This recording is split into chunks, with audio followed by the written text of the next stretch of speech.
So for this lab 3, we will do the lab is about coefficient of static friction. So what is the coefficient of static friction? The coefficient of static friction is the ratio of the maximum static friction force between the surface in contact before the movement commences to the normal force. So after this, we will do the lab for the part A. It's about friction properties.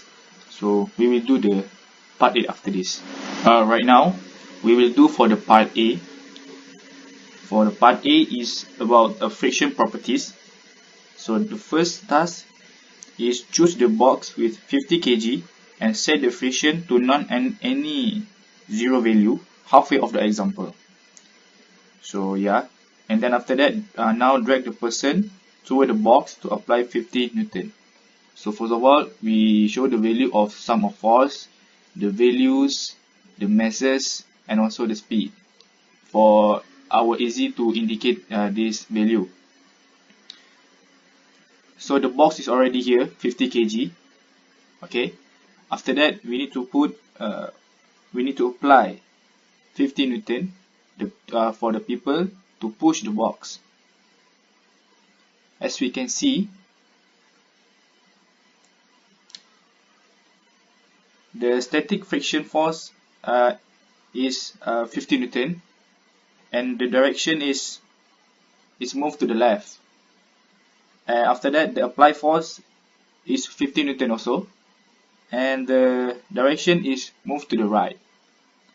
And sum of force is 0 because the box is not in motion. For the second task, we need to increase our applied force from 50 Newton to 150 Newton. So we need to apply this 100 Newton, 150 Newton. As we can see, right now the box is in motion, and the friction force, the direction is 94 Newton, and the direction of the box is they also move to the left, and the applied force is now 150 Newton, and sum of the force is 56 Newton.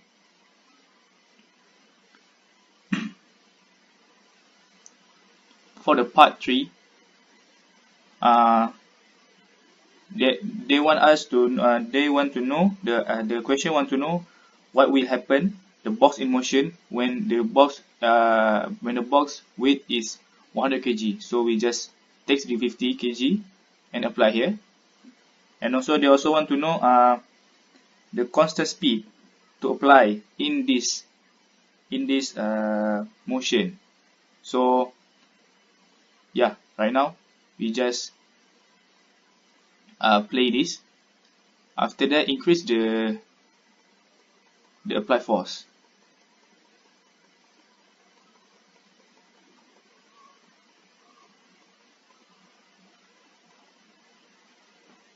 So as you can see, right now the sum of the force is 1, and the friction force will be 188 Newton, and the applied force is 189. So far, from 5 seconds right now, the box is moved in constant speed, which is not too slow and not too fast. So it's just constant the speed only.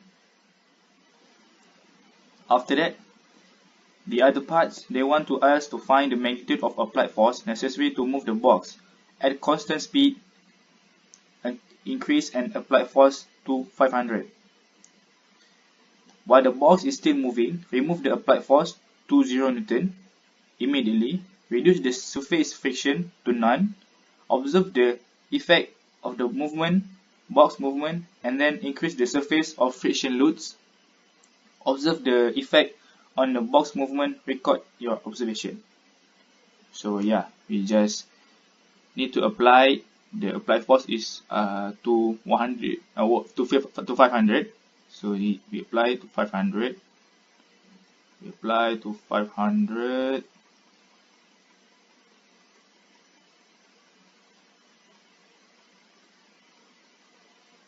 So we apply to 500 Newton. So after that, we just friction is below to 0. So the surface will be like an ice. So and then we need to see what will happen.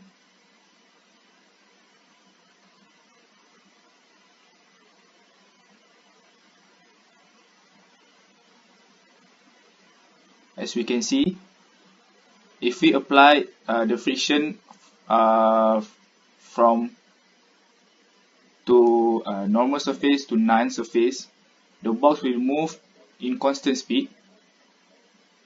But when we change the friction from none to lots, so there will be a friction force from both sides, 375 Newton, and the box will stop immediately. So that's all for the part A, experiment data and the results. So the first one is when the box is not in motion, the static friction force and its direction will be 50 Newton meter, and also the direction is moved to the left. After that, applied force and its direction 15 Newton meter, and the direction is moved to the right. Same also when the box is in motion, the friction force and the direction will be 94 Newton, and the direction moved to the left. Applied force and its direction will be 150 Newton, and the direction is moved to the right. After that, sum of the force is 56 because the box was in motion. After that, when the 100 kg box in motion, the max friction force will 188, and the magnitude of the applied force necessary to move the box at constant speed is 189 Newton. For the last one is the box movement is in non-surface condition and loss condition. If the friction is in none condition, the box movement will be constant speed and will not stop. Or we can say that the movement will be maintained. After that, if in the friction in lots, the condition of the box movement will stop anytime.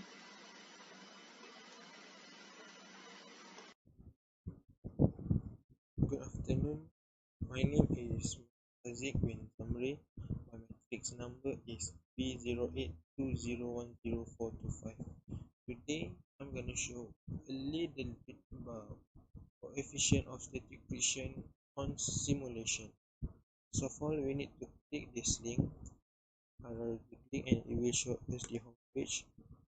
Then we need to choose forces and climb plane with friction. It will show us the simulation. Okay, this is the simulation. Then to start the simulation, we need to do the procedure first. Procedure set angle 0 degrees, mass of M2 10 kg, coefficient between M2 and surface 0.25. The coefficient is 0.25 because it is wood on wood. So we're gonna set the angle to 0 degrees, coefficient to 0.25. So value. Then it says slowly reduce the mass of M1 until M2 is barely moving towards M1. We need to run the simulation. If we use M1 10 kg, it will move fast. Then we need to reduce the mass of M1 to 3 kilo. Run the simulation. It's consider fast also. How about we try 2.5? It is not moving. 2.6 kilogram. Okay, we can see that M2 is barely moving towards M1, so the answer is 2.6 kilogram. So we need to state the answer on the box given, 2.6 kilogram. To get this M1 in Newton, we need to use the formula F equals to mg. The M is 2.6 kilogram and the G is gravity, which is 9.8 milli per second square. You multiply it and you can get the answer 25.48 Newton. So then you guys can try on 8 kilogram, 6 kilogram, 4 kilogram and 2 kilogram. move to the other table, which is table B2, still using the same object and surface which is wood box on wood surface but with different angles, 30 degrees. I'm going to change it to 30 degrees.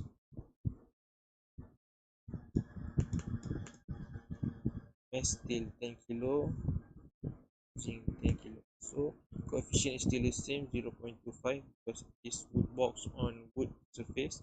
Run the simulation. You can see if you use 10 kilo to M1 also, it can move fast. So we're gonna reduce the mass of M1 to 7 kilo. Try it on 7 kilo. Right. It is not moving. If 7.1 also not moving, 7.2. You can see that M2 is barely moving towards M1 and the pulley is moving. So the answer is 7.2 kilogram. So we will state here 7.2 kilogram. Also the same, if you want to get the M1 in Newton, use the formula F equals to mg. Move to table B3 using different object and different surface. It is dry concrete on a rubber. You can see dry concrete on a rubber, the coefficient is 1.0. So we're gonna change the coefficient to 1.0, which is 1, and angle 0 degrees. Right. If we're using 10 kilogram also does not move because M1 needs more mass, but in this simulation it only has 10 kilo as it limits. So we're gonna state on the box as 0 kilogram or dash. We can try on 8 kilogram. 8 kilogram.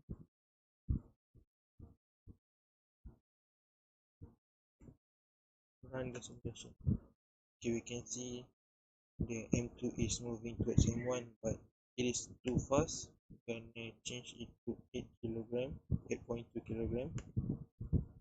Okay, there you go. M2 is barely moving towards M1. So the answer is 8.1 kilogram. So we can state here 8.1 kilogram to get the M1 Newton. Also same, F equals to mg. And you can try on the 6 kilogram, 4 kilogram, or also 2 kilogram. Move to another table before. It is also dry concrete on a rubber, but with different angle, which is 30 degrees. I'm gonna change it to 30 degrees.